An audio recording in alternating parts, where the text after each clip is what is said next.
Alright, सो आज basically सारे deductions के क्वेश्चंस करेंगे अपन। क्वेश्चन नंबर 1 दे रखा है, examine the following statements with regard to the provisions of income tax act. Number 1, for the grant of deduction under 80 IB, filing of audit report in the prescribe form is must for the corporate assessee and filing of return within the due date is not required. ये कह रहा है कि भाई 80 IB का deduction claim करने के लिए आपको जो है ROI ड्यू डेट तक फाइल करने की जरूरत नहीं है। तो दिस स्टेटमेंट इज रॉन्ग। अगर आपको जो है चैप्टर 6 से under the heading C deductions, जिसमें क्या होता है इनकम बेस्ड डिडक्शंस मिलते हैं, अगर आपको जो है उसका डिडक्शन लेना है तो आपको जो करना पड़ेगा कंपलसरी अपनी रिटर्न ऑफ इनकम ऑन और बिफोर ड्यू डेट फाइल करनी पड़ेगी। स्टेटमेंट क्या है? स्टेटमेंट इज नॉट करेक्ट, आपको जो है रिटर्न ऑफ इनकम फाइल करनी ही पड़ेगी। सेकंड स्टेटमेंट क्या कह रहा है? Filing of belated return under 139 subsection 4 will debar an assessee for from claiming the deduction under 80 IE। तो अगर आपने बिलेटेड रिटर्न फाइल करी है तो क्या आपको डिडक्शन नहीं मिलेगा? बिल्कुल सही बात है, द स्टेटमेंट इज करेक्ट। अगर आपने जो है बेसिकली बिलेटेड रिटर्न फाइल करी है तो आपको जो है डिडक्शन नहीं दिया जाएगा, आपको जो है रिटर्न ऑन और बिफोर द ड्यू डेट ही फाइल करनी पड़ती है। स्टेटमेंट ये क्या है? करेक्ट है। Question number 2, compute the eligible deduction under 80C in respect of life insurance premium paid by mister Hari for the previous year 23-24, assuming that he has opted out of the default tax regime under 115 BAC। हमने life insurance premium का premium pay करा है। Date of issue of policy है 30/5/2012। Person insured कौन है? Self means mister Hari. Actual capital sum assured is 8 lakh and insurance premium paid is 48,000। तो 80C में आपको डिडक्शन मिलेगा सिर्फ और सिर्फ 20% of actual capital sum assured का, अगर आपने पॉलिसी ले रखी है ऑन और बिफोर 30/3/2012।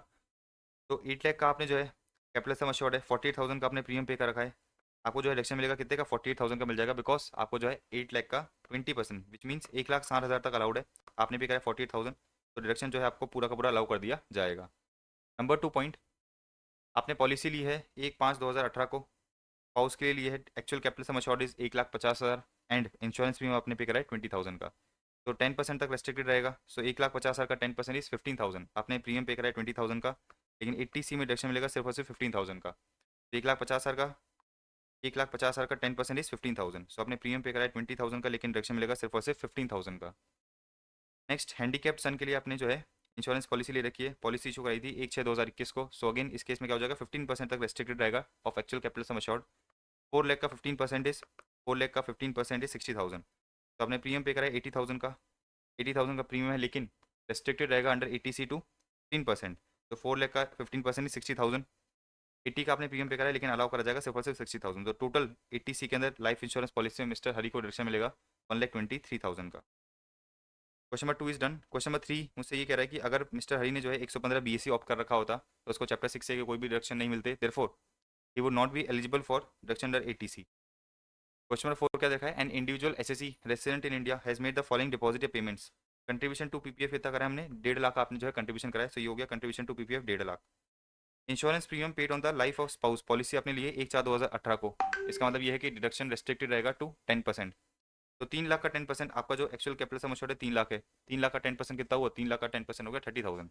आपने प्रीमियम पे करा है 36,000 का, लेकिन रेस्ट्रिक्टेड रहेगा टू 30,000, तो 1,50,000 प्लस 30,000 टोटल हो गया 1,80,000।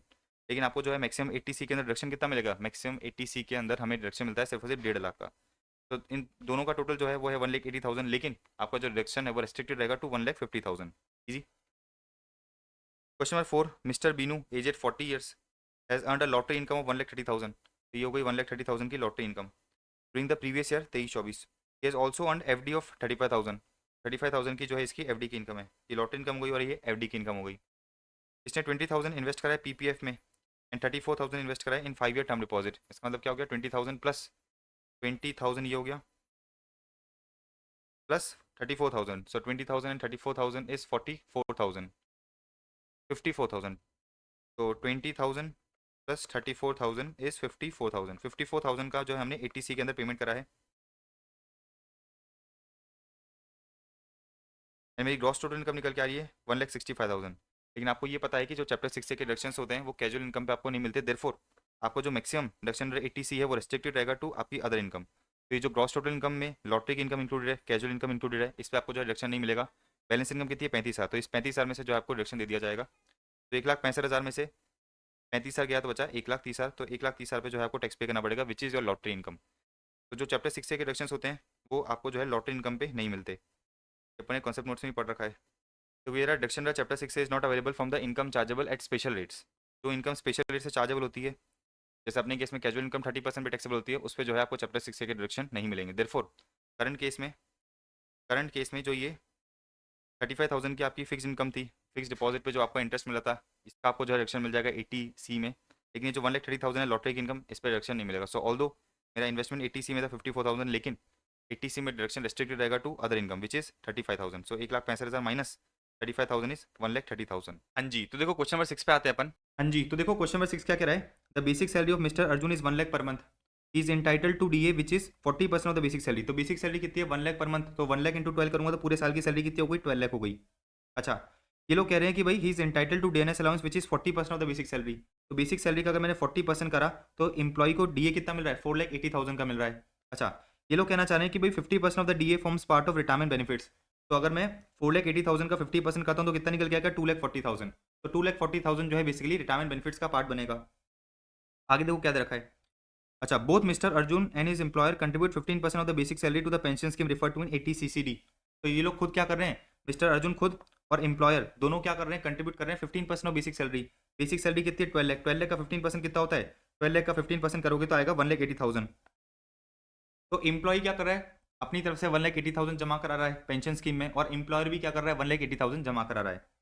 मैंने आपको एक सेक्शन पढ़ाया था 80CCD, इसमें मैंने आपको ये बताया था कि भाई अगर एम्प्लॉय खुद कंट्रीब्यूट कर रहा है तो उसको जो है चैप्टर 6 के अंदर डिडक्शन दिया जाएगा, कितना कितना उसने कंट्रीब्यूशन करा है, और 10% of salary which ever is lower. Salary का मतलब क्या होता है, basic salary plus DA if form part of retirement benefits. तो सैलरी इंक्लूड्स डीए अगर terms of employment so provide but excludes all other allowances and perquisites, right. अब देखो आ जाओ, बेसिक सैलरी मैंने ली 12 लाख, डीए जो है रिटायरमेंट बेनिफिट का part कितना बनेगा 2,40,000। तो सैलरी कितनी हो गई, सैलरी हो गई 14,40,000। तो 14,40,000 का 10% कितना होता है, 10% होता है 1,44,000। तो बेसिकली जो एम्प्लॉई है, जो एम्प्लॉई है उसको 80CCD1 में कितना डिडक्शन मिलेगा 1,44,000 का मिलेगा, क्योंकि उसने कंट्रीब्यूशन कितना करा है, उसने कंट्रीब्यूशन करा है 1,80,000 का। 10% ऑफ सैलरी कितना निकल के आता है 1,44,000 निकल के आता है। तो 80CCD1 में जो है उसको कितना कितना डिडक्शन मिलेगा 1,44,000 का। फिर मैंने आपको एक और सेक्शन पढ़ाया था 80CCD1B, इसके अंदर क्या होता है कि भाई इन एडिशन टू 80CCD1 आपको जो है 50,000 तक का और डिडक्शन दिया जाता है। तो बेसिकली 1,44,000 तो मैंने ऊपर डिडक्शन क्लेम कर लिया, मैंने कंट्रीब्यूशन कितना करा है 1,80,000 का, बैलेंस कितना बच गया 36,000 बच गया। तो एम्प्लॉय क्या कर सकता है 36,000 का डिडक्शन कहाँ पे क्लेम कर सकता है 80CCD1B के अंदर। तो 1,44,000 उसने 80CCD1 में क्लेम कर लिया, 36,000 1B में क्लेम कर लिया। तो देखो ये रहा 1,44,000 80CCD1 में कर लिया और बाकी 36,000 80CCD1B में कर लिया। बात समझ में आ रही है आपको लॉजिकली। ओके ये तो हो गई किसकी बात, ये तो हो गई एम्प्लॉय की बात कि जो एम्प्लॉय ने कंट्रीब्यूशन करा है, जो एम्प्लॉय ने कंट्रीब्यूशन करा है उसका ट्रीटमेंट क्या होगा। अब इतना ही 1,80,000 जो है 1,80,000 एम्प्लॉय ने भी कंट्रीब्यूशन करा है, तो एम्प्लॉयर का कंट्रीब्यूशन सबसे पहले मेरी सैलरी के अंदर ऐड कर दिया जाएगा। तो जितना भी एम्प्लॉय ने कंट्रीब्यूशन करा है, मतलब 1,80,000 का उसने कंट्रीब्यूशन करा है, वो क्या होगा मेरी सैलरी के अंदर ऐड कर दिया जाएगा, वो जो है मेरी सैलरी के अंदर ऐड हो जाएगा। देखो ये रहा 1,80,000 is included in the salary of employ. अच्छा, इसके बाद क्या होगा, इसके बाद एम्प्लॉय को जो है डिडक्शन मिलेगा, कितना डिडक्शन मिलेगा 80CCD2 में मिलेगा। भाई एम्प्लॉय ने कितना कंट्रीब्यूशन करा है और 10% ऑफ सैलरी, एम्प्लॉयर ने कितना कंट्रीब्यूशन करा है और 10% ऑफ सैलरी, और सैलरी का मतलब वही है जो अपन ने निकाला था। तो बेसिकली 1,80,000 मेरी इनकम में ऐड हो जाएगा, और मुझे डिडक्शन कितना मिलेगा, मुझे डिडक्शन कितना मिलेगा कि भाई एम्प्लॉय ने कितना कंट्रीब्यूशन करा है और 10% ऑफ सैलरी, मतलब 1,80,000 और 1,44,000, तो कितना हो जाएगा डिडक्शन मिलेगा मुझे 1,44,000 का। तो देखो वही चीज़ इन लोगों ने इधर बता रखी है कि भाई मुझे डिडक्शन मिलेगा 1,44,000 का, और मेरी इनकम में ऐड कितना होगा 1,80,000 का जो है मेरी इनकम में ऐड कर दिया जाएगा। लॉजिकली बात समझ में आ रही है। तो एम्प्लॉयर का जो कंट्रीब्यूशन होता है, जो एम्प्लॉयर ने कंट्रीब्यूशन करा है वो सबसे पहले आपकी सैलरी में ऐड कर दिया जाएगा, फिर आपको जो है 80CCD2 के अंदर, फिर जो है आपको 80CCD2 के अंदर क्या मिलेगा, फिर जो है आपको 80CCD2 के अंदर डिडक्शन दिया जाएगा, और कितना मिलता है एम्प्लॉयर का कंट्रीब्यूशन और 10% ऑफ सैलरी।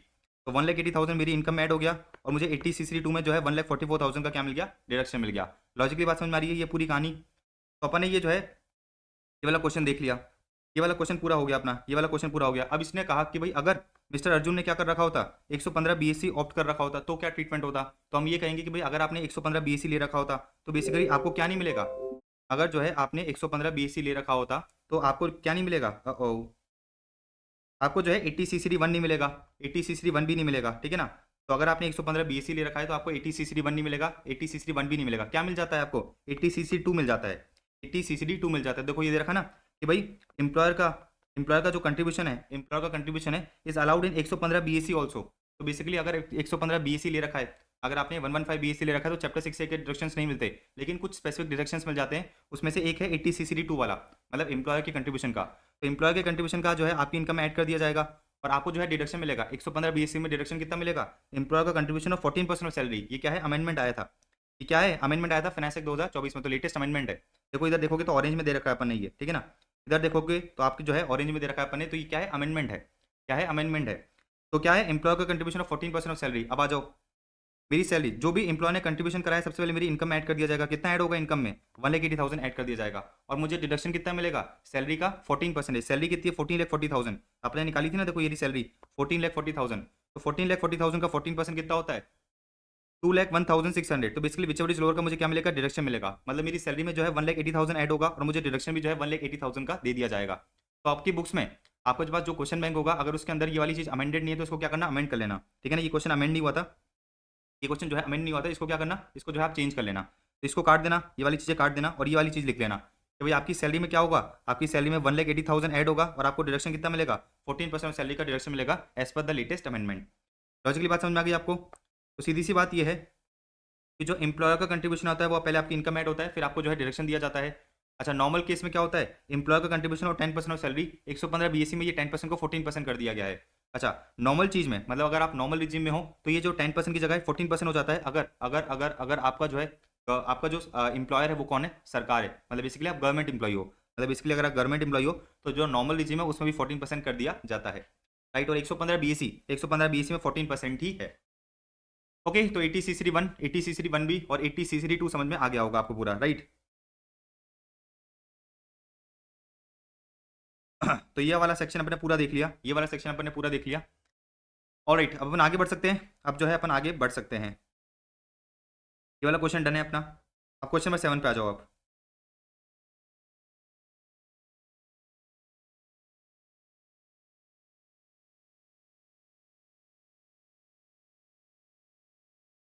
अच्छा, एक और चीज़ आपको ध्यान दिखा देता हूँ, मे बी आप शायद भूल जाओ इस चीज़ को, आपको जो है पढ़ाते समय मैंने बता दिया था, वापस बता देता हूँ। एक सेक्शन होता है 80 CCE, देखो ये रहा, एक सेक्शन होता है 80 CCE। ये मुझे कहता है कि भाई 80 CCC और 80 CCD1 का मिला के 1,50,000 से ज़्यादा नहीं हो सकता। क्या बोल रहा हूँ मैं, एक सेक्शन होता है 80 CCE, ये भी मैंने आपको बताया था कि भाई 80 CCC और CCD1 तीनों को मिला के भी जो है 1,50,000 से ज़्यादा नहीं हो सकता। तो अभी आपको मैंने जो है तीनों सेक्शन कराए थे, 80 CCD1, 1B और 2, तो ध्यान रखना 80 CCE में, 80 CCE में ये 1 वाला कवर होता है, लेकिन ये 1B और 2 कवर नहीं होता, ठीक है ना। ये मैंने आपको जब लेक्चर कराया था तभी मैं आपको बता दिया था, राइट। तो just for the sake of your understanding and just for the sake of your recalling मैंने आपको ये बता दिया ताकि आप जो है इसको भूलो ना। ओके, आगे बढ़े अपन। क्वेश्चन नंबर 7 क्या कह रहा है मुझे, क्वेश्चन नंबर 7 से पहले आपको एक छोटा सा और कॉन्सेप्ट करा देता हूँ। आपने एक सेक्शन पढ़ रखा है 80C, क्या पढ़ा था आपने, एक तो सेक्शन पढ़ा था 80C, 80C के अंदर कुछ आप क्या करते हो, पेमेंट करते हो, उसका आपको डिडक्शन दिया जाता है। फिर एक सेक्शन होता है 80 CCC, तो ये रहा 80 CCC, contribution to pension fund या फिर एन्युटी प्लान ऑफ LIC फिर अदर इंश्योरेंस कंपनी। और एक होता है 80 CCD1। फिर एक नया सेक्शन आता है 80 CCE, एक आता है नया सेक्शन 80 CCE, जो मुझे क्या कहता है कि 80C का डिडक्शन, CCC का डिडक्शन और CCD1 का डिडक्शन कितना रहेगा, 1,50,000 ही रहेगा। तो ये वाला क्वेश्चन इसके बेसिस पे है। देखो, कंट्रीब्यूशन टू PPF मतलब आपने 80C में जो है कंट्रीब्यूशन करा है 1,30,000 का, तो देखो डिडक्शन 80 से कितना हो गया, 1,30,000। फिर आपने ट्यूशन फी पे करी है to Sunrise school Mumbai for the education of his son studying in 10th class, कितना, 95,000। तो 80C में आपको जो है डिडक्शन मिलेगा इसका 95,000 का। फिर आपने क्या करा, रिपेमेंट करा हाउसिंग लोन का कितने का, 30,000 का, तो इसमें भी जो है आपको 80C का डिडक्शन दिया जाएगा। देखो ये रहा रिपेमेंट ऑफ हाउसिंग लोन 30,000। तो 80C में डिडक्शन टोटल कितना हुआ, 2,55,000 का, लेकिन आपको मिलेगा कितना, सिर्फ और सिर्फ 1,50,000, क्योंकि 80C में मैक्सिमम लिमिट 1,50,000 की है। आगे मुझे कह रहा है कि भाई contribution to the pension fund of LIC मतलब 80CCC में आपने कंट्रीब्यूशन कराया 1,05,000 का, तो 80CCC में आपने कंट्रीब्यूशन कराया 1,05,000 का, तो टोटल कितना हो गया, 2,55,000 हो गया। अब अभी अपन ने जस्ट सेक्शन देखा 80 CCE, जो मुझे ये कहता है कि 80C और CCD1 एंड 80CCC का डिडक्शन तीनों का मिला के 1,50,000 से ज़्यादा नहीं हो सकता। तो अपने इस प्रेजेंट केस में 1,50,000 प्लस 1,05,000 टोटल कितना हो गया, 2,55,000। बट अगेन ये 80C के अकॉर्डिंग रेस्ट्रिक्टेड हो जाएगा टू 1,50,000। क्वेश्चन नंबर 8, क्वेश्चन नंबर 8 80D से रिलेटेड है। Mister Ravi aged 45 years paid medical insurance premium of 22,000 during the previous year 23-24 to insure his health and as well as the health of his spouse. तो आपने 22,000 का contribution कराया, 22,000 का पूरा deduction मुझे मिल जाएगा, अप टू 25,000 तक अलाउड होता है। Then he said he also paid medical insurance premium of 47,000 during the year to ensure the health of his father aged 65 years who is not dependent on him। तो parents का आपको 50,000 का deduction मिल जाएगा। अगर parents क्या है, senior citizen है, तो रेसिडेंट सीनियर सिटीजन है, तो उस केस में 50,000 का डिडक्शन मिल जाता है। अगर 47,000 दे रखा है तो 47,000 का आपको डिडक्शन दे दिया जाएगा। Then it said he contributed 4,600 to the central government health scheme during the year. तो 4600 इसने जो है सेंट्रल गवर्नमेंट हेल्थ स्कीम में क्या करा है, कंट्रीब्यूशन करा है, तो इसका भी आपको डिडक्शन मिलेगा. He also incurred 3,000 in cash on preventive health checkup of himself and his spouse and 4,500 by check on the preventive health checkup of his father. तो 3,000 तो ये हो गया, 3,000 इसने प्रिवेंटिव हेल्थ चेकअप कराया खुद का एंड उसकी स्पाउस का. 4,500 कराया फादर का. आगे के चेक, आगे ये कह रहा है कि compute the deduction available under 80D. अगर इसने 115 BSc ऑप्ट नहीं कर रखा तो आपको ये पता है कि भाई ये इंडिविजुअल के लिए जो मैक्सिमम लिमिट होती है 25,000, तो इसको मिलेगा 22,000, 4600 और 3,000, टोटल हो गया 29,600. लेकिन ये रेस्ट्रिक्ट हो जाएगा, ये रेस्ट्रिक्ट हो जाएगा कितना, 25,000 पे. इसी तरह से जो फादर है, फादर के केस में 47,000 अलाउड है, 4500 अलाउड है, टोटल कितना हो गया 51,500 हो गया. लेकिन अगेन ये भी रेस्ट्रिक्ट रहेगा टू 50,000. 80D देख लो, 80D ये कह रहा deduction in respect of medical या फिर हेल्थ इंश्योरेंस या प्रीमियम या फिर preventive health checkup.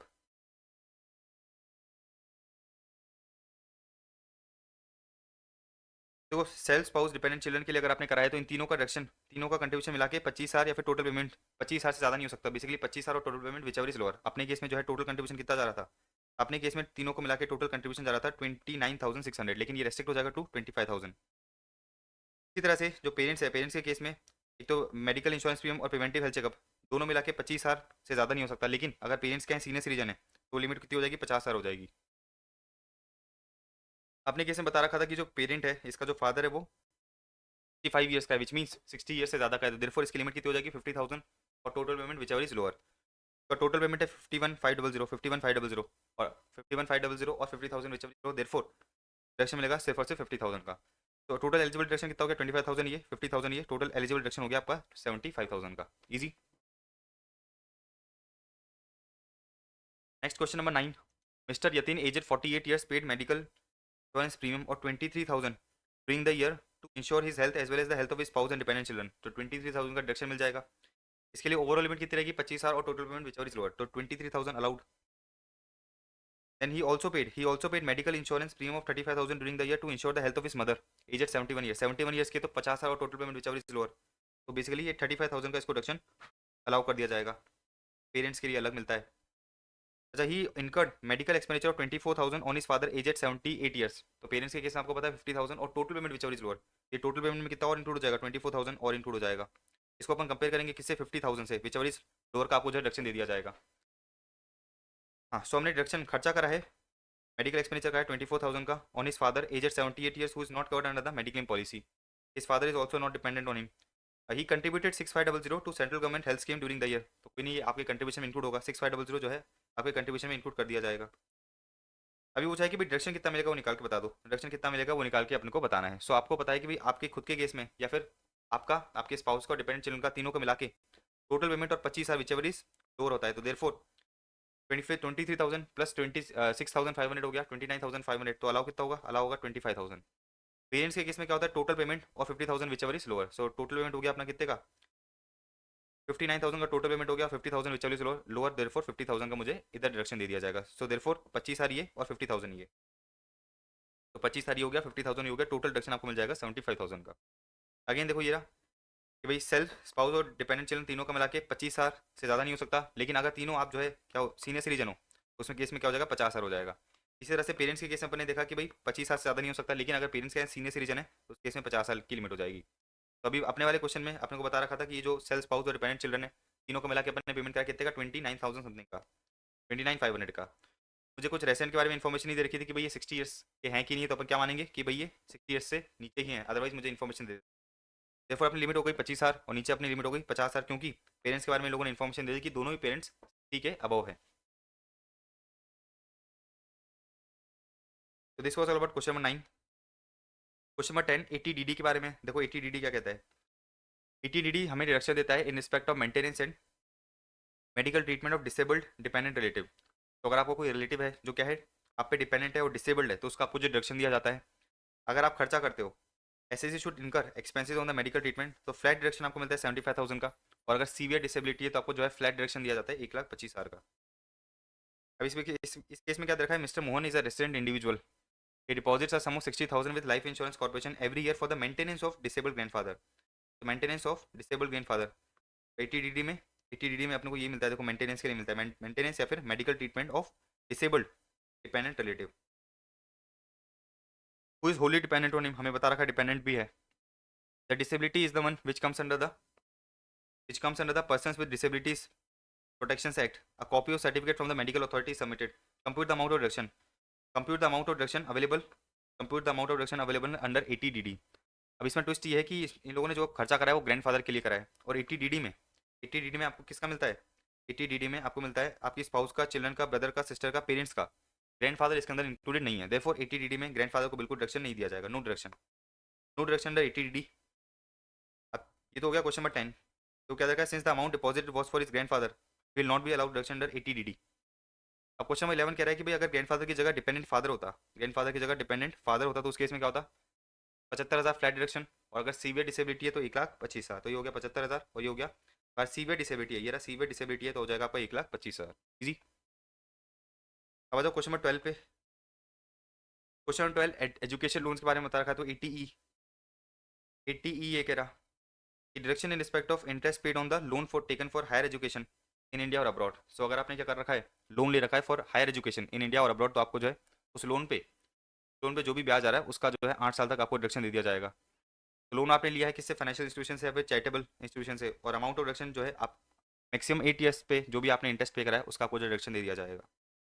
Current case में मिस्टर गोपाल ने 3 एजुकेशन लोन लिए हैं, loan number 1, loan number 2 and loan number 3। एक खुद के लिए, एक सन के लिए और एक डॉटर के लिए। क्या तीनों एलिजिबल हैं, सेल्फ, स्पाउस एंड चिल्ड्रन, तीनों एलिजिबल हैं। पर्पस ऑफ लोन क्या है, एमबीए और बीटेक के लिए लिया है। अमाउंट ऑफ लोन दे रखा है, amount repayment of loan and amount of interest. Basically ATE में क्या होता है कि जितना भी आप इंटरेस्ट पे करते हो उसका जो है आपको डिडक्शन दे दिया जाता है। तो इस केस में इंटरेस्ट कितना है, 24,000, 12,000 और 16,000। तो एटीई में तीनों को अपन टोटल करेंगे, एटीई में अपने को जो है तीनों को डिडक्शन दे दिया जाएगा। 24, 12, 16, 24, 12, 16, 52,000 का आपको जो डिडक्शन दे दिया जाएगा अंडर एटीई। जी। क्वेश्चन नंबर 13 पे आ जाते हैं। क्वेश्चन नंबर 13 एटीई से रिलेटेड है। एटीई देख लेते हैं क्या है। एटीई मुझे ये बताता है कि अगर आपने जो है क्या ले रखा है, लोन ले रखा है for the purchase of residential house, तो जो उस पर ब्याज आता है उसका आपको जो डिडक्शन दे दिया जाएगा। मैक्सिमम लिमिट 50,000 की है। पहला डिडक्शन आप जो है हाउस प्रॉपर्टी वाले हेड के अंदर लोगे 2 लाख तक का। और लोन आपने किससे लिया है, बैंक से लिया है, financial institution, housing financial company, NBFC इधर कवर्ड नहीं है। वैल्यू ऑफ हाउस 50 लाख से ज़्यादा नहीं होना चाहिए। और लोन कब सेंक्शन होना चाहिए, लोन आपको बेसिकली सेंक्शन होना चाहिए 16-17 के अंदर। ये कंडीशन से किसकी, एटीई। अब क्वेश्चन में देखो क्या दे रखा है, mister Ankur purchase a residential house property for self occupation at a cost of 40 lakh on 1/4/2017 in respect of which he took a loan of 35 lakh from a bank at the rate of 11% per annum on the same date. तो हमने जो है घर खरीदा 48 लाख का, उसमें से 35 लाख का लोन उठा लिया। लोन कब सेंक्शन हुआ है, देखो लोन सेंक्शन हुआ है 10 मार्च 2017, मतलब प्रीवियस ईयर 16-17 में सेंक्शन हुआ है। अभी बोला है कि भी compute the eligible deduction in respect of interest for housing loan. तो कितना आपको जो है डिडक्शन दिया जाएगा वो पूछ रहा है अपन से। तो देखो आपने लोन कितने का उठाया है, 35 लाख का लोन उठाया है। 35 लाख पे 11% कितना होता है, 35 लाख का 11% होता है 3,85,000। तो अपने करंट में 3,85,000 का इंटरेस्ट पे करा है। अच्छा, आपने जो है ये हाउस सेल्फ ऑक्यूपेशन के लिए है, तो इनकम फ्रॉम हाउस प्रॉपर्टी में आपको 2 लाख तक का मैक्सिमम डिडक्शन दे दिया जाएगा। 2 लाख का आपको डिडक्शन कहाँ मिल गया, 2 लाख का आपको डिडक्शन मिल गया सेक्शन 24 में, जहाँ पर आप क्या करते हो, इनकम फ्रॉम हाउस प्रॉपर्टी निकालते हो। और बाकी सरकार ये कहती है कि भाई एटीई में पहले आप क्या करो, पहले जो है 2 लाख तक का डिडक्शन ले लो हाउस प्रॉपर्टी हेड में, और बाकी का डिडक्शन आप जो है एटीई में ले सकते हो। बट कितना ले सकते हो, मैक्सिमम 50,000 का। 2 लाख मैंने ले लिया income from house property head के अंदर, और बाकी 50,000 कहाँ ले लूँगा, नीचे ले लूँगा। तो मेरा बचा कितना है, 1,85,000 है। 3,85,000 में से मैंने 2 लाख इधर का डिडक्शन ले लिया, बचा 1,85,000। लेकिन एटीई में मैक्सिमम आपको जो है 50,000 का ही डिडक्शन मिलेगा। तो 2 लाख और टोटल 50, 2 लाख और 50,000, टोटल 2,50,000 का आपको जो है डिडक्शन मिल जाएगा from the interest of 3,85,000। So this was all about ATE, हो गया एटीई। Next question number 14। तो क्वेश्चन नंबर 14 क्या कह रहा है, following are the particulars relating to A B C D, और अपने को निकालना है कि भाई इनको कितना कितना एलिजिबल डिडक्शन मिलेगा। अच्छा, इससे पहले अपन एक और चीज़ देख लेते हैं, एटीई के बाद एटीई ए भी देख लेते हैं। तो ये एटीई हो गया, deduction in respect of loan taken for the purchase of residential house. Loan sanction हुआ है कब, 16-17 में। एटीई भी सेम है कि अगर आपने जो है घर खरीदने के लिए लोन लिया है तो उस पर आपको जो इंटरेस्ट पे कर रहे हो उसका आपको डिडक्शन दे दिया जाएगा। बट कंडीशन इसमें ये है कि आपका लोन सेंक्शन होना चाहिए कब, लोन सेंक्शन होना चाहिए 19 से लेके 22 में। प्रीवियस ईयर 19 से लेके 22 तक आपका जो लोन सेंक्शन होना चाहिए। एसडीबी 45 लाख से ज़्यादा नहीं हो सकती, जो आपके हाउस की एसडीबी है वो 45 लाख से ज़्यादा नहीं हो सकती। और डिडक्शन कितने का मिलेगा, डिडक्शन मिलेगा 1.5 लाख का। तो एटीई में 50,000 का डिडक्शन मिलता था, इधर 1,50,000 का डिडक्शन दे दिया जाएगा। अगेन कंडीशन वही है कि 2 लाख तक का डिडक्शन हमें जो है हाउस प्रॉपर्टी हेड के अंदर लेना पड़ेगा, और बाकी बैलेंस डिडक्शन अपन 80 ईईए में ले लेंगे। तो मिस्टर अरुण की बात करते हैं। Amount of loan taken 43 lakh का लोन लिया है, हाउसिंग फाइनेंस कंपनी से लिया है। Date of sanction of loan क्या है? 1/4/2021। 1/4/2021 बेसिकली 1922 से 2019 से लेकर 2022 तक, फाइनेंशियल 2019 से लेकर 2022 के बीच में फॉल कर रही है, तो अपन 80 ई में आ जाएंगे। 80 ई में कब मिलता है? जब आपका लोन सेक्शन हुआ है 16-17 में। देन वी हैव की date of disbursement of loan 1/5/2017, 1/5/2021 को जो है आपको लोन डिसबर्स करा गया था। देन पर्पस क्या है? Acquisition of house property. 45 lakh की एसडीवी है, एसडीवी अपनी 45 लाख तक होनी चाहिए। 45 लाख की एसडीवी है, कंडीशन सेटिस्फाई हो रही है। Then cost of electric vehicle, cost of electric vehicle, ये तो उसके लिए नेक्स्ट नेक्स्ट दो के लिए इन्फॉर्मेशन दे रखी है। Rate of interest 9%। अभी पूछा कि भाई कितना रिडक्शन मिलेगा, तो आपका जो लोन कितने का है, आपने लोन उठाया है 43 लाख का, 43 लाख का 9%, 43 लाख का 9% कितना हुआ? 3,87,000 हुआ। तो सबसे पहले 2 लाख का रिडक्शन अपन हाउस प्रॉपर्टी के हेड में ले लेंगे, बाकी बैलेंस कितना बचा? 1,87,000 बचा। लेकिन अपने को 80 ई में सिर्फ और सिर्फ 1.5 लाख का रिडक्शन मिलेगा। तो 2 लाख का रिडक्शन ये हो गया, 1.5 लाख का रिडक्शन ये हो गया। ये कहानी हो गई मिस्टर अरुण की। Now mister B, B for Varun. Amount of loan taken 45 lakh, NBFC से लिया है। Date of section of loan क्या है? 1/4/2020, मतलब 19 से लेकर 22 के बीच में फॉल कर रही है। Date of disbursement of loan दे दिया, और मुझे बता रहा है कि एसडीवी एसडीवी इसकी 48 लाख है। इसका मतलब क्या है कि इसको डिडक्शन नहीं मिलेगा, क्योंकि एसडीवी जो है 45 लाख से ज़्यादा है, तो 80 ई में इसको डिडक्शन नहीं दिया जाएगा। तो 80 ई में इसका डिडक्शन हो गया नील, 80 ई में इसका डिडक्शन हो गया नील। अच्छा, बाकी जो इसने लोन उठाया है कितने का? लोन उठाया 45 लाख का। 45 लाख का अगेन कितना परसेंटेज है? 9% है। तो 45 लाख का 9% कितना हो गया? 3,87,000 हो गया। 45 लाख का 9% 4,05,000 हो गया। 43 लाख का 9% 3,87,000 था, 45 लाख का 9% हो गया 4,05,000। तो बेसिकली जो 2 लाख का रिडक्शन है वो तो आपको हाउस प्रॉपर्टी हेड के अंदर मिल ही जाएगा। 80 ई में आपको रिडक्शन नहीं दिया जाएगा। तो 80 ई में आपका रिडक्शन हो गया नील, और बाकी आप 2 लाख का रिडक्शन कहाँ ले सकते हो? हाउस प्रॉपर्टी हेड के अंदर तो ले ही सकते हो। तो ए बी डन। अब सी और डी इलेक्ट्रिक व्हीकल से रिलेटेड है, तो इलेक्ट्रिक व्हीकल के लिए 80 ई सेक्शन है कि भाई आपने क्या करा है? लोन उठाया है for the purchase of electric vehicle. जो भी आप इंटरेस्ट पे कर रहे हो उसका आपको जो रिडक्शन दे दिया जाएगा, 1.5 लाख तक का मैक्सिमम रिडक्शन मिलेगा। कंडीशन ये है कि आपने लोन उठाया बैंक से, फाइनेंशियल इंस्टीट्यूशन से, एचएफसी से, एनबीएफसी से, and loan will be sanction between 19 से लेकर 23। अब करंट केस में क्या हो रहा है? करंट केस में ये है कि भाई आपने जो है 20 लाख का लोन उठाया है, एनबीएफसी से उठाया है 1/4/2020। आपको जो लोन सैंक्शन हुआ है कब हुआ है? 1/4/2020 में हुआ है। 1/4/2020 में हुआ है, मतलब विद इन द लिमिट हुआ है, within the time limit. Then date of disbursement of loan आगे बता रखा है। Purchase of electric vehicle, cost of electric vehicle 22 lakh, और रेट ऑफ इंटरेस्ट कितना है? रेट ऑफ इंटरेस्ट है 10%। तो 80 ई बी में, 80 ई में मैक्सिमम रिडक्शन कितने का मिलेगा? 1.5 लाख का मिलेगा। आपने लोन कितने का उठाया है? लोन आपने उठाया है 20 लाख का, तो 20 लाख का अगर मैं 10% करता हूँ तो आता है 2 लाख। लेकिन आपको 80 ई में, 80 ई में मैक्सिमम रिडक्शन मिलेगा सिर्फ और सिर्फ 1.5 लाख का। ये तो हो गया मिस्टर चेतन की बारी। अब मिस्टर दिनेश क्या जाते हैं, देखो ये रहा मिस्टर दिनेश। मिस्टर दिनेश का क्या बोल रहा है कि भाई आपने जो है लोन उठाया 12 लाख का, लोन उठाया 12 लाख का। Date of sanction of loan क्या है? 30/3/2019, मतलब सैंक्शन डेट से पहले। देयरफॉर 80 ई में इसको कोई भी रिडक्शन नहीं मिलेगा, की कंडीशन को फुलफिल नहीं करा है। जो है लोन उठाया 30/2019, तो डायरेक्टली इसने लोन उठाया 30/3/2019 में, तो अपने को सीधा बता देना है कि 80 ई में इसको कोई भी रिडक्शन नहीं मिलेगा। 80 ई में reduction is nil, NIL nil. तो next we have question number 15। Question number 15 क्या कह रहा है कि अर्जुन की इनकम है 8,85,000 comprising from salary and house property की इनकम। उसने फॉलोइंग इन्वेस्टमेंट्स कर रखे हैं, और अपने को बताना है कि उसकी टोटल इनकम क्या निकल के आएगी अगर उसने जो है 115 BSc से ऑप्ट आउट कर लिया है। अच्छा, ये 80G का भी इसके अंदर कुछ कॉन्सेप्ट दे रखा है, तो 80G आपको एक बार रिवाइज कर लेता हूँ। 80G ये कहता है कि अगर आपने डोनेशंस दिए हैं तो आपको जो है उसका डिडक्शन दे दिया जाएगा। डोनेशन 4 तरह के होते हैं। एक होता है donations qualifying for 50% reduction without any qualifying limit, 100% reduction without any qualifying limit. Then we have 50% reduction subject to qualifying limit, and 100% reduction subject to qualifying limit. Qualifying limit क्या होती है वो अपन निकालेंगे नीचे। तो donation qualifying for 100% reduction subject to qualifying limit में दो चीज़ें आती है, एक फैमिली प्लानिंग को प्रमोट कर रहे हो, और एक क्या कर रहे हो? इंडियन ओलंपिक एसोसिएशन को आपने डोनेशन करा है। किसने करा है? कंपनी ने। फिर एक आता है donation qualifying for 50% reduction subject to qualifying limit. आपने चैरिटेबल पर्पज के लिए डोनेशन करा है, या फिर डोनेशन करा है चैरिटेबल पर्पज के लिए अदर देन फैमिली प्लानिंग। फिर डोनेशन करा है for repair and renovation of temple. Then promoting the interest of minority community, या donation to authority for the purpose of satisfying the need of housing accommodation.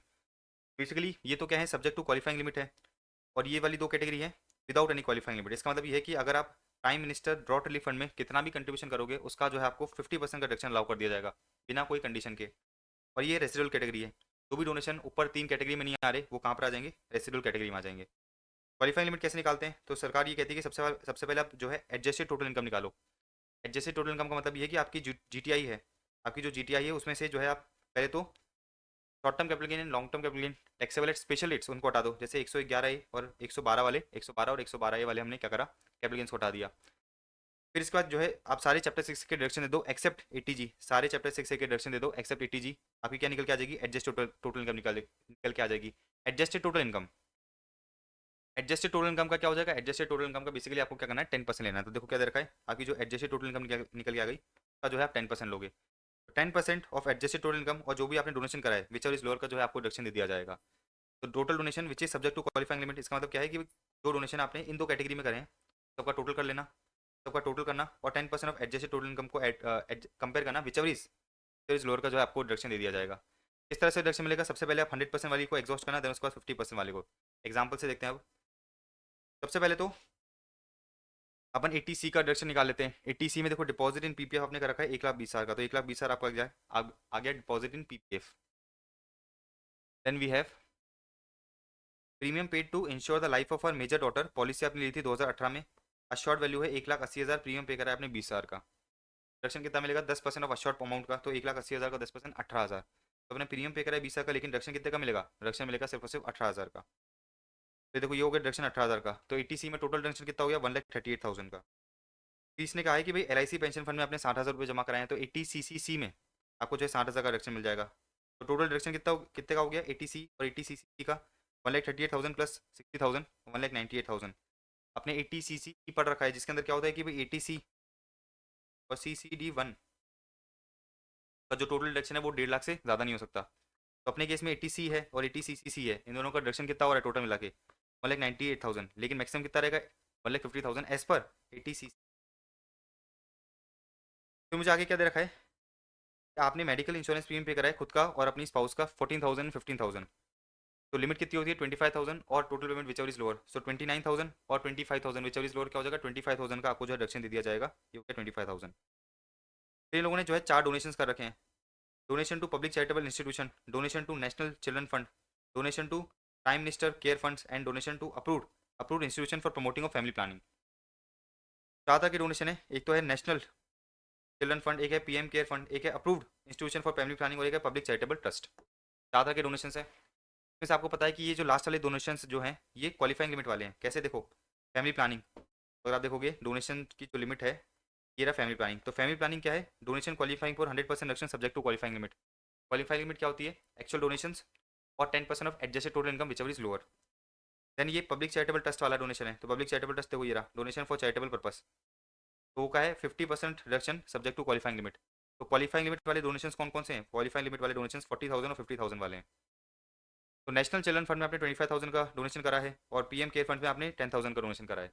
आपको एक चीज़ पता है कि भी जो भी डोनेशन इन तीन कैटेगरी में नहीं आते, इन कैटेगरी में नहीं आते, वो कहाँ पे जाते हैं, रेसिडुअल कैटेगरी में जाते हैं, और उसका जो है आपको 100% रिडक्शन दिया जाता है, उसका हमको 100% रिडक्शन मिल जाता है। तो ये जो है नेशनल चिल्ड्रन फंड और ये PM केयर फंड ये रेसिडुअल कैटेगरी वाले हैं, इसका मतलब क्या है, मुझे 100% रिडक्शन मिलेगा। 100% रिडक्शन बोले तो 25,000 और 10,000 टोटल रिडक्शन मुझे मिल जाएगा, ये हो गया 25,000, ये हो गया 10,000। अब ये जो डोनेशन हैं सब्जेक्ट टू क्वालिफाइंग लिमिट, इसके लिए सबसे पहले मैं क्या करूंगा, सबसे पहले जो है क्वालिफाइंग लिमिट निकालूंगा। क्वालिफाइंग लिमिट का मतलब क्या है, 10% ऑफ एडजस्टेड टोटल इनकम। और एडजस्टेड टोटल इनकम मुझे ये बोलता है कि भाई आप जो है ग्रॉस टोटल इनकम पकड़ो, चैप्टर 6 के सारे डिडक्शन दे दो एक्सेप्ट 80G। तो 8,85,000 माइनस 1,50,000 माइनस 25,000 कितना हो जाएगा ये 7,10,000, ये आ जाएगा आपका 7,10,000। 7,10,000 का 10% करोगे तो कितना आ जाएगा 71,000। 71,000 मेरा 10% of adjusted total income is कितना है 71,000। Donation subject to qualifying limit कितना है, donation subject to qualifying limit ये वाले हैं, कितना हो गया 90,000। Donation subject to qualifying limit is 90,000। Which और इज लोअर बोले तो 71,000 का जो है आपको ओवरऑल डिडक्शन मिलेगा। 71,000 मेरी क्या है, 71,000 मेरी जो है क्वालिफाइंग लिमिट है, तो मुझे क्वालिफाइंग लिमिट मिल गई 71,000। अब अगर आप देखोगे ये जो फैमिली प्लानिंग बोली, फैमिली प्लानिंग है, इसमें क्या होता है 100% रिडक्शन मिलता है सब्जेक्ट टू क्वालिफाइंग लिमिट, और पब्लिक चैरिटेबल ट्रस्ट में आपको 50% रिडक्शन मिलता है subject to qualifying limit, right. अब देखो क्वालिफाइंग लिमिट कितनी है 71,000 है, और इसका मुझे 100% रिडक्शन मिलेगा 40,000 का मुझे 100% रिडक्शन मिलेगा, तो बेसिकली 40,000 कितना हो जाएगा 40,000 का पूरा मुझे रिडक्शन दे दिया जाएगा। 40,000 का मुझे पूरा रिडक्शन मिल गया। अब 71,000 में से 71,000 में से 40,000 की लिमिट तो चली गई, बची कितनी 31,000 की बची। अच्छा ये वाला जो डोनेशन है, ये वाला जो डोनेशन है ये क्या मिलता है, ये मिलता है मुझे 50% सब्जेक्ट टू क्वालिफाइंग लिमिट। 50% मिलता है सब्जेक्ट टू क्वालिफाइंग लिमिट। तो मेरी क्वालिफाइंग लिमिट कितनी है 31,000, तो 31,000 का 50% कितना हो जाएगा, 31,000 का 50% इज 15,500। वापस समझ लेते हैं, ये जो स्टार्टिंग वाले दो डोनेशन है इसका तो मुझे 100% डिडक्शन मिल ही जाएगा। अब ये जो दोनों दो डोनेशन बचे, एक फैमिली प्लानिंग का और एक चैरिटेबल ट्रस्ट का। फैमिली प्लानिंग में अपने क्या देख रखा है, फैमिली प्लानिंग में ये देख रखा है कि आपको जो है 100% डिडक्शन मिलता है सब्जेक्ट टू क्वालिफाइंग लिमिट, और चैरिटेबल ट्रस्ट में आपको 50% डिडक्शन मिलता है सब्जेक्ट टू क्वालिफाइंग लिमिट। मैंने डोनेशन कितना का रखा है, 40,000 और 50,000, टोटल डोनेशन कितना है, total donation 90,000। 10% of adjust total income कितना निकल के आया, 71,000। तो which ever is lower, which ever is lower, basically मेरी 71,000 क्या है, 71,000 मेरी क्वालिफाइंग लिमिट है। 71,000 मेरी क्वालिफाइंग लिमिट निकल के आ गई। फिर मैंने देखा कि जो फैमिली प्लानिंग है इसका मुझे 100% रिडक्शन मिलता है सब्जेक्ट टू क्वालिफाइंग लिमिट। तो क्वालिफाइंग लिमिट कितनी है, 71,000 है। क्वालिफाइंग लिमिट 71,000 है, तो मुझे 100% डिडक्शन मिल जाएगा। मैंने 40,000 का पूरा डिडक्शन ले लिया। बाकी बैलेंस ये जो बचा पब्लिक चैरिटेबल ट्रस्ट, ये मुझे कहता है कि भाई 50% डिडक्शन मिलेगा सब्जेक्ट टू क्वालिफाइंग लिमिट। मेरी क्वालिफाइंग लिमिट थी 71,000, उसमें से मैंने 40,000 का डिडक्शन तो फुल ले लिया, तो बचा कितना 31,000। तो 50% सब्जेक्ट टू क्वालिफाइंग लिमिट, तो क्वालिफाइंग लिमिट कितनी है 31,000, 31,000 का 50% आ गया इधर 15,500। तो आपका जो है टोटल 80G के अंदर डिडक्शन कितना हुआ 90,500। 80G के अंदर डिडक्शन हो गया 90,500। मैंने 90,500 जो है 80G के अंदर डिडक्शन लिया। फिर मैंने देखो टोटल इनकम निकाली, जीटीआई में से 80 लेस करा, 80 CCE लेस करा, देन मैंने बेसिकली 80D लेस करा और 80G लेस करा, तो मेरा टोटल इनकम निकल के आ गया 6,19,500। अब समझ में आ गई कहानी। सबसे पहले अपने क्या करा, एडजस्टेड टोटल इनकम निकाली। एडजस्टेड टोटल इनकम कैसे निकलती है, जीटीआई में से मैंने स्पेशल एड की इनकम लेस करा, चैप्टर 6 से सारे डिडक्शन लेस करे एक्सेप्ट 80G। मेरी एडजस्टेड टोटल इनकम निकल के आ गई, उसका मैंने 10% करा, और total donation subject to qualifying limit को कंपेयर करा, विच इज लोअर, मेरी क्या है क्वालिफाइंग लिमिट है। सबसे पहले क्या करोगे, सबसे पहले 100% डिडक्शन लोगे, 100% डिडक्शन लोगे क्या सब्जेक्ट टू क्वालिफाइंग लिमिट, और फिर बाकी जो बच जाता है उसका क्या हो जाएगा, हाफ डिडक्शन मिल जाएगा। तो अपने जस्ट एग्जाम्पल के थ्रू देगा। तो this was 15। Now you have 16, question number 16। Alright, so question number 16 देखो क्या दे रखा है, mister Rakesh a businessman, total income before allowing deduction under 80GG 4,60,000, paid a house rent of 12,000 per month in respect of his residential accommodation occupied by him at Mumbai.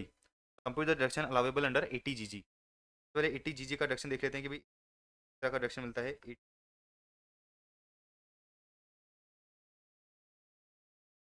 80GG में basically आपको deduction मिलता है in respect of rent paid for the house property. कितना मिलेगा amount of deduction, lower of the following 5,000 per month, 5,000 पर month is 60,000, 5,000 into 12 is 60,000। 25% of adjusted total income, तो adjusted total income कितनी आ रही है 4,60,000। एडजस्टेड टोटल इनकम जैसे अपन ने 80G में निकाली थी वैसे ही निकालनी है। तो it side 25% of adjusted total income, तो 4,60,000 का 25% इज 1,15,000 ये रहा। Last rent paid minus 10% of adjusted total income. आपने रेंट कितना पे करा है, 12,000 पर मंथ का रेंट पे करा है, मतलब 12 महीने का हो गया 1,44,000। 1,44,000 minus 10% of 4,60,000 is 98,000। Which is lower का जो है आपको डिडक्शन दिया जाएगा 98,000, 1,15,000 और 60,000, which is lower is 60,000। 80GG के अंदर आपको जो है 60,000 का डिडक्शन दे दिया जाएगा। 16 17 में ये दे रखा है कि भाई स्काई लिमिटेड कंपनी है, उसने 3.5 लाख कंट्रीब्यूट करें, 3.5 लाख कंट्रीब्यूट करें इलेक्ट्रल ट्रस्ट में, एंड इनकर करा है खर्चा of 52,000 on the expenditure in a brochure, on an expenditure in a brochure of a political party. Is the company eligible for deduction in respect of such contribution expenditure assuming that the contribution हमने check से करा है। तो आपको पता है कि भाई 80GGB में 80GGB में आपको जो है इसका टोटल डिडक्शन दे दिया जाएगा। देखो ये रहा, donation given by company to the political party है इलेक्ट्रल ट्रस्ट, तो आपको जो है जो भी आपने डोनेशन करा है उसका 100% डिडक्शन मिल जाएगा। अदर पॉइंट्स क्या दे रखा है कि भाई नो डिडक्शन अलाउड अगर डोनेशन आपने कैश में कर दिया, में क्या रखा है आपने चेक से ही करा है।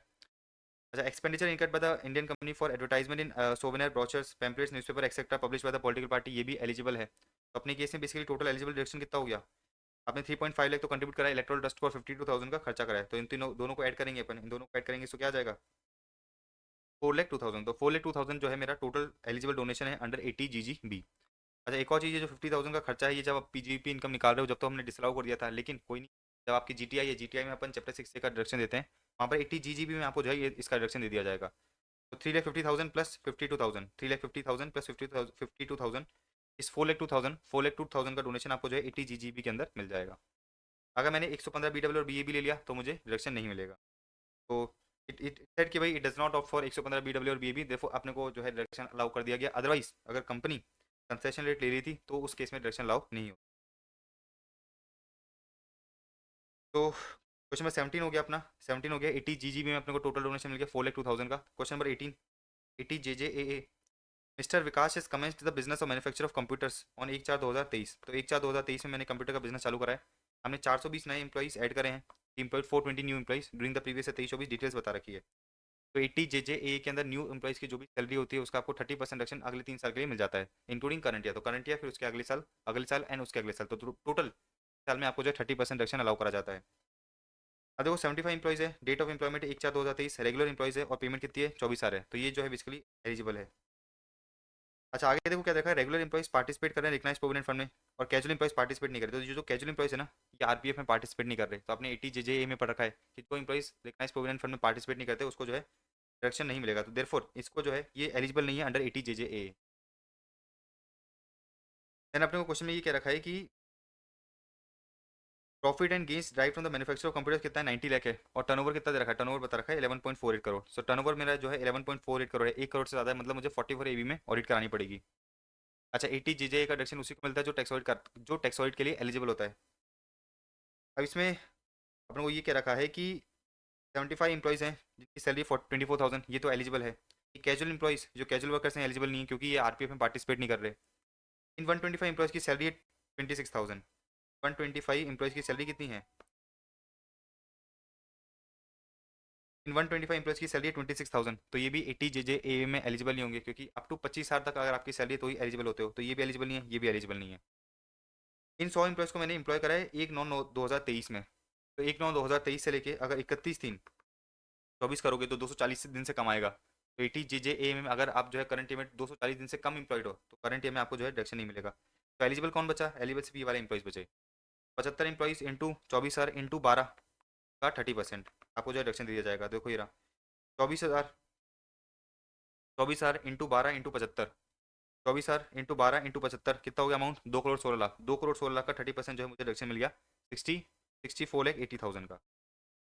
64,80,000 का मुझे डिडक्शन मिल गया। अब दूसरा केस क्या बोल रहा है, what would be the answer. अगर अपन क्या थे, मैन्युफैक्चर ऑफ लेदर के बिजनेस में एंगेज थे, तो अगर आप जो है मैन्युफैक्चरिंग ऑफ लेदर के बिजनेस में एंगेज होते हो तो 240 दिन वाली कंडीशन 150 दिन पे आ जाती है। देखो ये 80 JJA।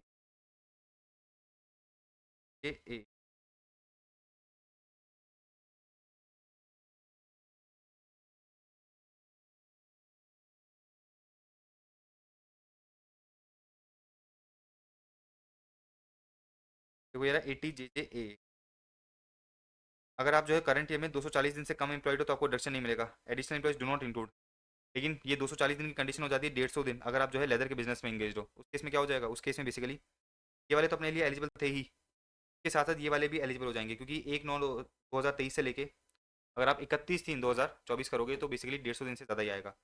इसमें क्या हो जाएगा, ये वाला तो एलिजिबल था ही, इसका अमाउंट कितना आ रहा था, इसका अमाउंट आ रहा था 2,16,00,000। इसका अपन और निकाल लेंगे। 100 इंप्लॉइज़ हैं, 100 इंप्लॉइज़ है, देखो ये रहे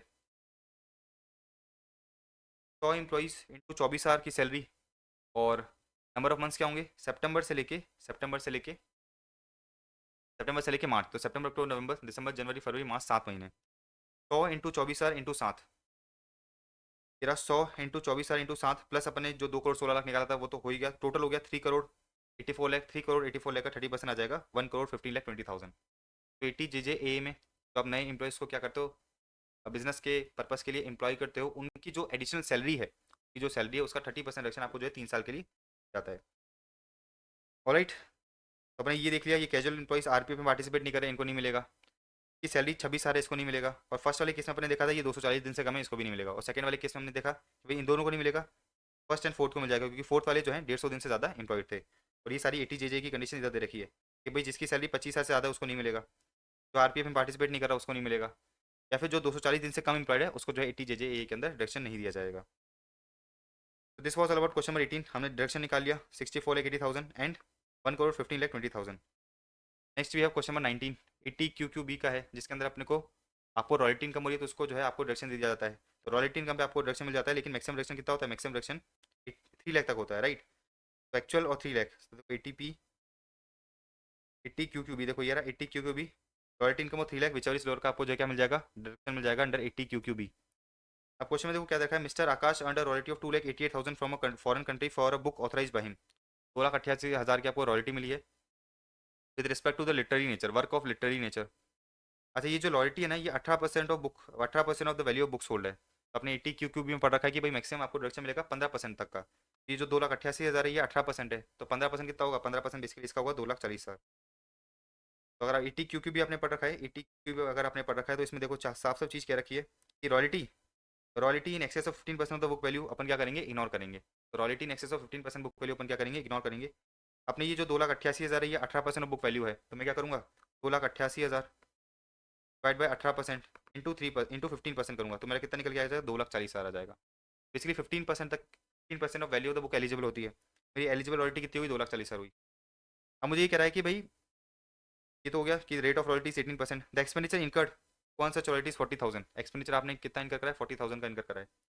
अच्छा, आपकी इनकम कितनी ऐड हुई होगी, आपने जो है 2,88,000 की रॉयल्टी कमाई है, 40,000 क्या आपका खर्चा है, तो आपकी जो इनकम है, इनकम कितनी ऐड हो रही होगी, 2,48,000 की। 2,48,000 की आपकी इनकम ऐड हो गई। अब जब अपन ग्रॉस टोटल इनकम में 2,88,000 2,48,000 इंक्लूडेड होगा, तो अपन क्या करेंगे, जीटीआई में से 80 क्यूक्यूबी का डिडक्शन देंगे। वो 80 क्यूक्यूबी का अपन डिडक्शन निकाल रहे हैं। तो 2,88,000 सबसे पहले तो हमने रेस्ट्रिक्ट कर दिया 2,40,000 पे, 15% of value of the books. आगे ये क्या रखा है कि भाई अमाउंट रेमिटेड टू इंडिया कितना है, अमाउंट रेमिटेड टू इंडिया सिर्फ और सिर्फ 2,30,000 है। तो हम ये कहेंगे कि भाई आपकी एलिजिबल रॉयल्टी कितनी थी, 2,40,000 थी, लेकिन आप रेमिट कितना करके ले आए, रेमिट करके लेके आए इंडिया में 2,30,000। तो बेसिकली आपकी एलिजिबल रॉयल्टी कितनी हो जाएगी, 2,30,000 हो जाएगी। अच्छा, फिर सरकार ये कहेगी भाई 40,000 का डिडक्शन तो हमने आपको ऑलरेडी दे रखा है, 40,000 का डिडक्शन हमने पीजीपी, आप जब इनकम निकाले थे, पीजीपी इनकम निकाले थे, तो आपने क्या करा होगा, आपने बेसिकली 2,88,000 माइनस 40,000, 2,88,000 माइनस 40,000, तो 40,000 का डिडक्शन लेके आपने जो है इनकम ऐड करी है। तो जो आपका खर्चा हुआ है, वो खर्चा भी हम लेस करेंगे आपकी रॉयल्टी इनकम से। तो 2,30,000 आपकी एलिजिबल थी, 40,000 हमने जो है खर्चा लेस करा, बेसिकली आपका डिडक्शन कितना निकल के आया, 1,90,000 का। बेसिकली आपकी रॉयल्टी इनकम कितनी होगी, आपकी रॉयल्टी इनकम होगी 2,88,000 माइनस 40,000 इक्वल टू 2,48,000। और जब ये हो गई जीटीआई, फिर आप क्या करोगे, 80 क्यूक्यूबी में, 80 क्यूबी में 1,90,000 का डिडक्शन दे दोगे, तो ये टोटल इनकम निकल के आ जाएगी। तो सबसे पहले हमने ये जो 18% की रॉयल्टी है, इसको 15% में रेस्ट्रिक्ट करा। फिर हमने ये देखा कि आप इंडिया में कितना लेके आए, आपने जो है ये फॉरेन कंट्री में कमाई थी, आप इंडिया में जो रेमिट कर देते हो, आप इंडिया में जितना रेमिट कर देते हो with in 6 month from the end of the financial year, तो उस केस में जो है उतनी ही एलिजिबल होगी। तो आपने रेमिट कितना करा, रेमिट करा सिर्फ 2,30,000, तो 2,30,000 आपकी एलिजिबल अमाउंट हो गई। इसमें से खर्चा जो हमने अलाउ कर दिया था वो लेस कर दिया, तो बेसिकली आपका 80 में डिडक्शन आ जाएगा 1,90,000 का।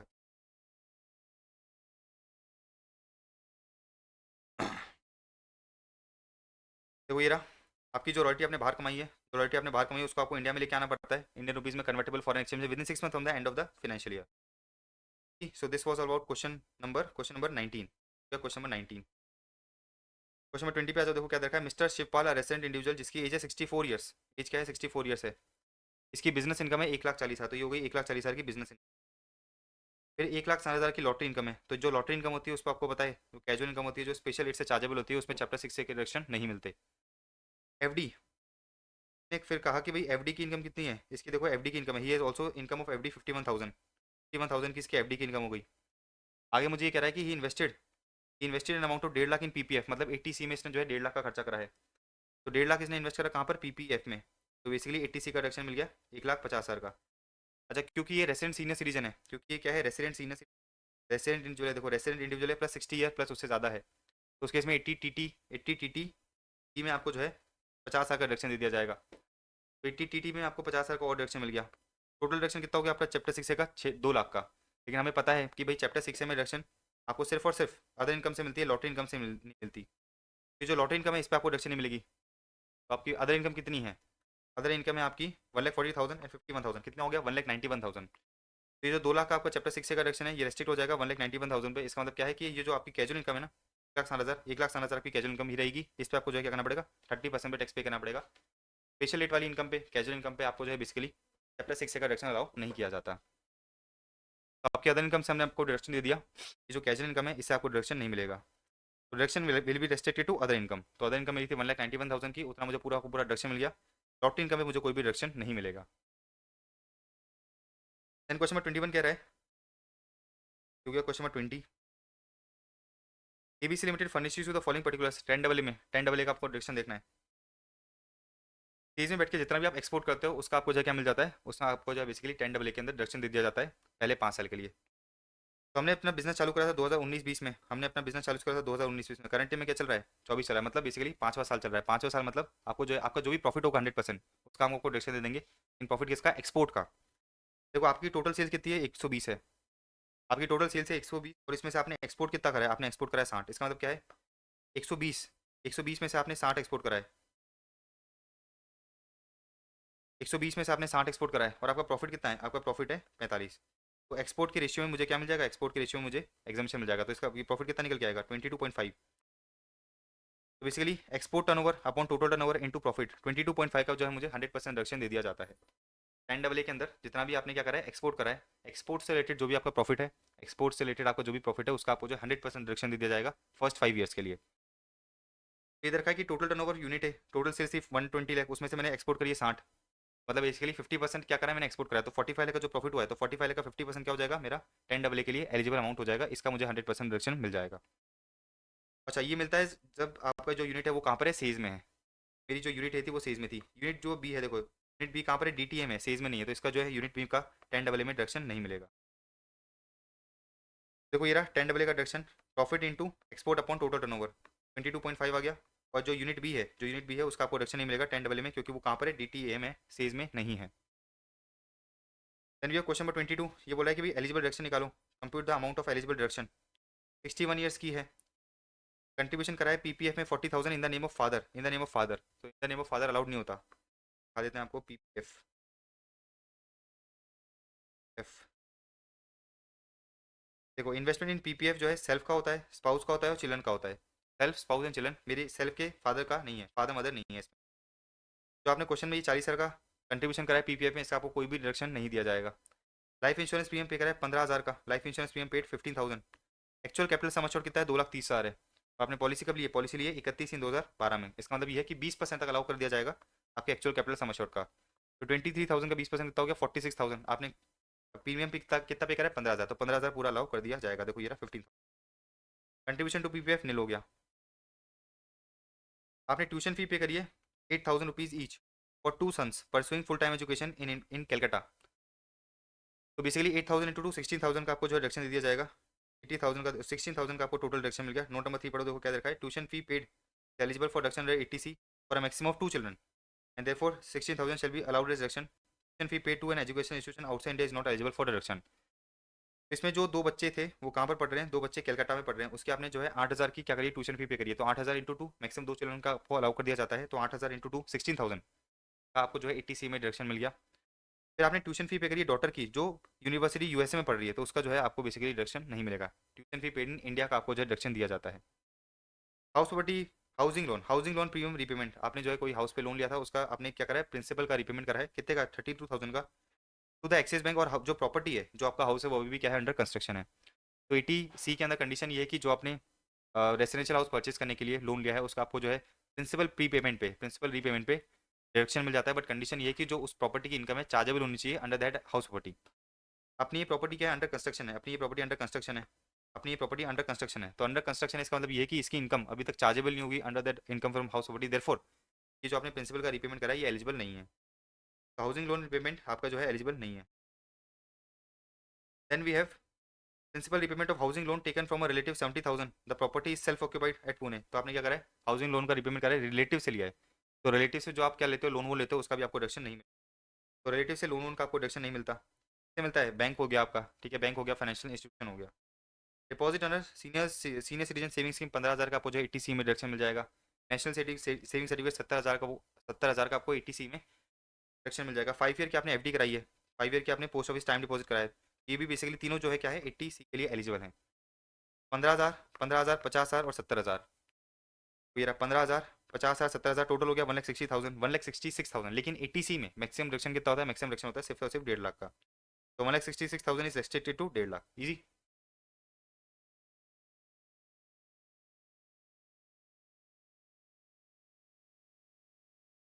तो जो अपन ने हाउसिंग लोन रिलेटिव से लिया था उसका आपको डिडक्शन नहीं मिलता। देखो डिडक्शन किसका मिलता है, अगर आपने लोन उठाया है बैंक से उठाया है, या फिर आपने सेंट्रल गवर्नमेंट से, या फिर स्टेट गवर्नमेंट से, या फिर स्पेसिफाइड एम्प्लॉयर से, या फिर किसी financial institute.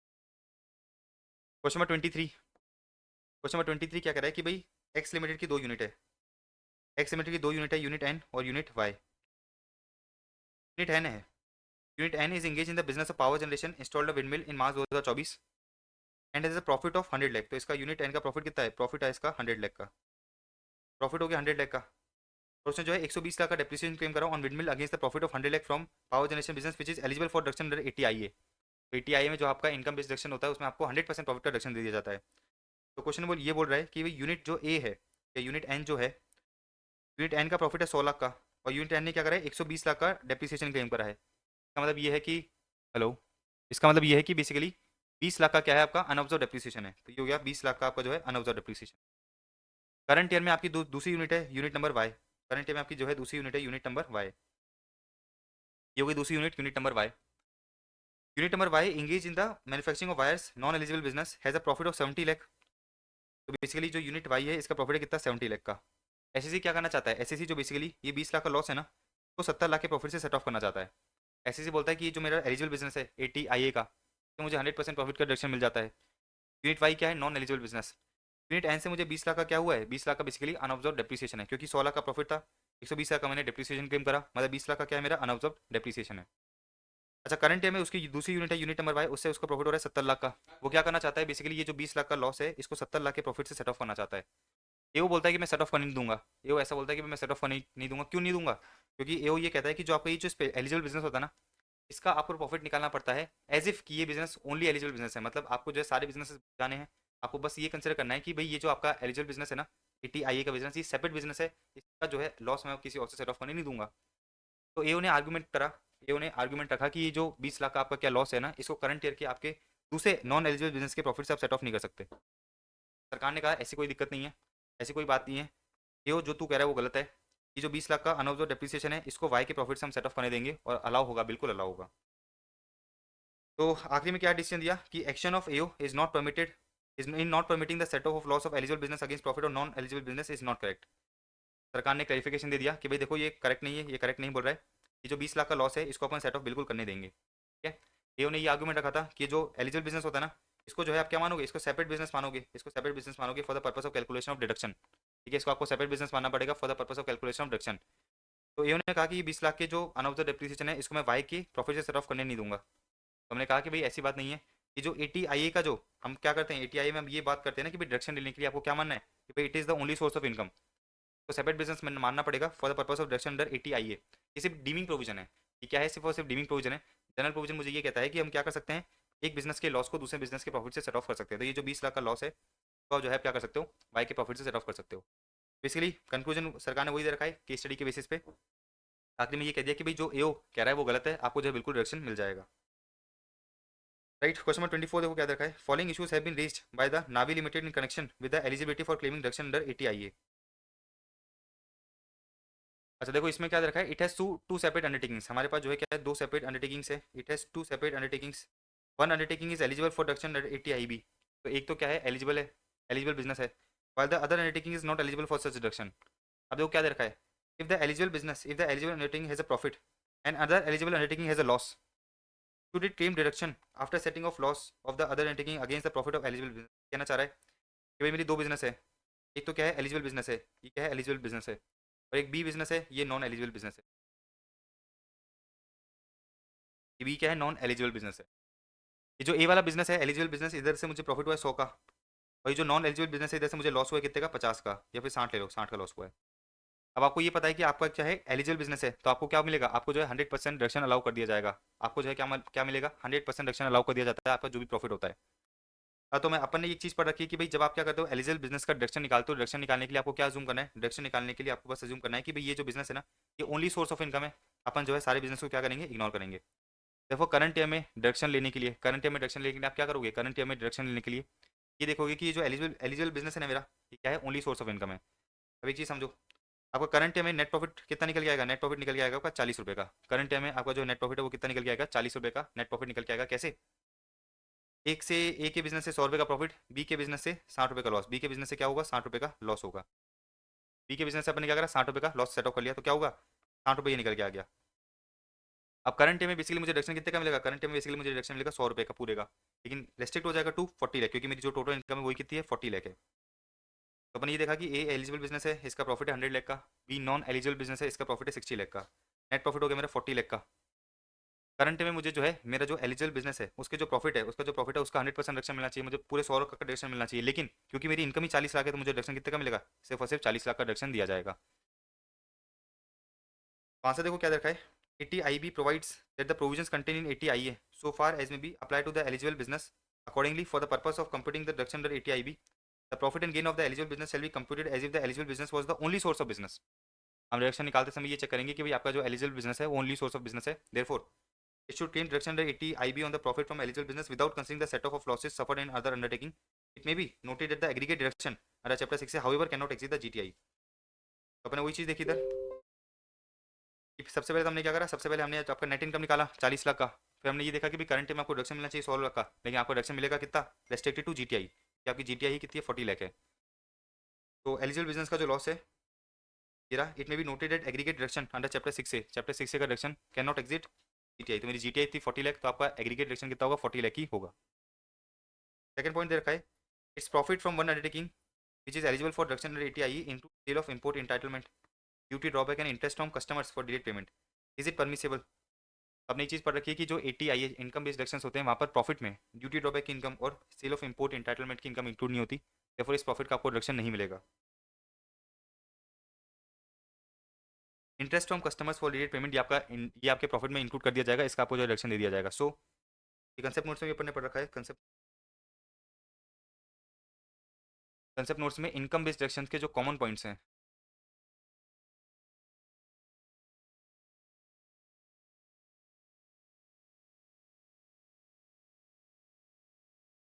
Common points for chapter 6 से under the heading C deductions, drawback receipts DEPB are not included in the profits of the eligible business, therefore अगर ये आपने प्रॉफिट में ऐड कर रखे हैं तो इसका आपको जो है डिडक्शन नहीं मिलेगा।